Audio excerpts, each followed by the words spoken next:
उदयपुर में कांग्रेस का नव संकल्प शिविर का उद्घाटन सोनिया गांधी ने किया।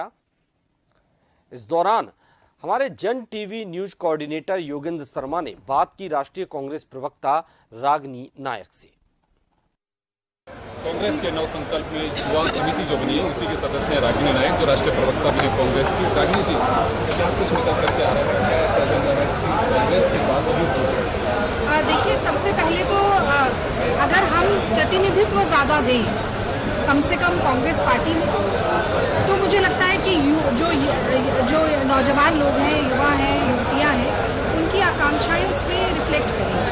इसीलिए हमने ये सोचा है कि 50% प्रतिनिधित्व दिया जाए संगठन के पदों पर, जो जैसे कमेटी बनी है उनमें, और यहाँ तक कि चुनावी राजनीति में भी उन लोगों को जिनकी उम्र 50 से कम है, यानी कि 50% रिजर्वेशन 50 साल की उम्र से कम लोग, तो ज़्यादा से ज़्यादा यूथ हमारे साथ जुड़ सके। दूसरी बात, उसके अंदर हम डाइवर्सिटी को मेंटेन कर सकें कि उसमें gender based, religion based, caste based diversity ना हो।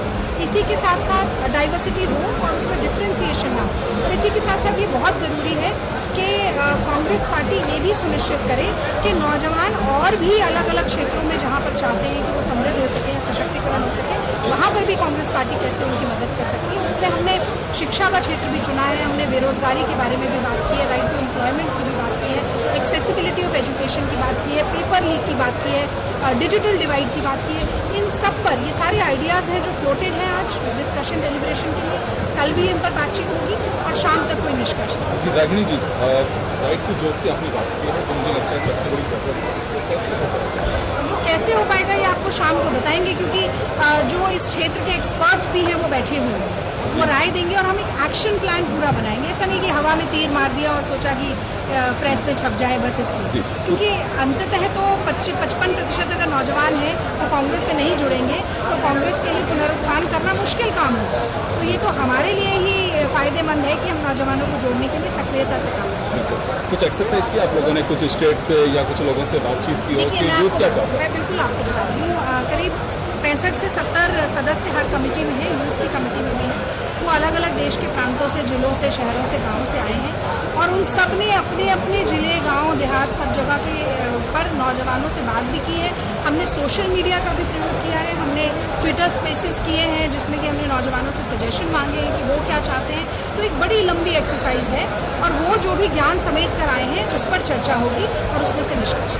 आखिरी सवाल है रागिनी जी, अभी जो आखिरी सवाल अभी आप लोगों को कह रहे हैं कि बुलडोजर सांप्रदायिक सबकी बातें चल रही है, लेकिन बीजेपी को यही सब कुछ रास आ रहा है। और अभी 5 राज्यों के चुनाव में 4 राज्यों में उन्होंने कब्जा किया, 75 ये एजेंडा उनका रहा, जिसमें उत्तर प्रदेश में सबसे ज़्यादा चला। इसका मुकाबला कैसे करेंगे? रास आ रहा है, वो अपनी धर्म को अपनी विफलताओं की ढाल बनाने का काम तो भारतीय जनता पार्टी लंबे समय से कर रही है।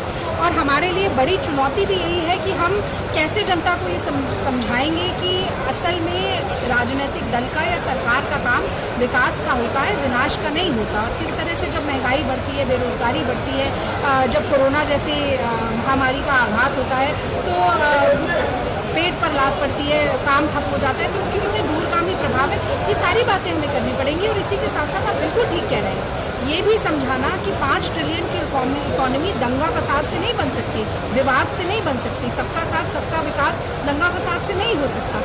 ये भी समझाना जनता को हमारा ही काम है और हम बिल्कुल यही इसी दिशा में काम करेंगे। वैचारिक स्तर पर किस तरीके से नई सोच लाई जाए, हम अडिग होकर अंगद की तरह पैर जमाकर खड़े रहें। ऐसी विषम परिस्थिति में भी जब आप देख रहे हैं कि किस तरीके से धर्म के नाम पर बंटवारा हो रहा है, इसके अलावा हम संगठनात्मक बदलाव क्या कर सकते हैं और हम ज़मीनी तौर पर क्या कार्यक्रम लेकर जा सकते हैं, इन सब चीज़ों को इम्प्लीमेंट करने के लिए सब पर चलते हैं। शुक्रिया रागिनी जी। तो चलिए, रागिनी नायक हमारे साथ राष्ट्रीय प्रवक्ता, और कांग्रेस जिनका साफ कहना है कि यूथ को जोड़ना होगा। अब मुझे लगता है कि नव संकल्प का सबसे बड़ा जो आधार है वो यूथ ही है, जिसको लेकर के पूरी तरह से फोकस करना चाहती है पार्टी। कैमरा पर्सन गिरिराज के साथ योगेंद्र शर्मा, जन टीवी न्यूज, उदयपुर।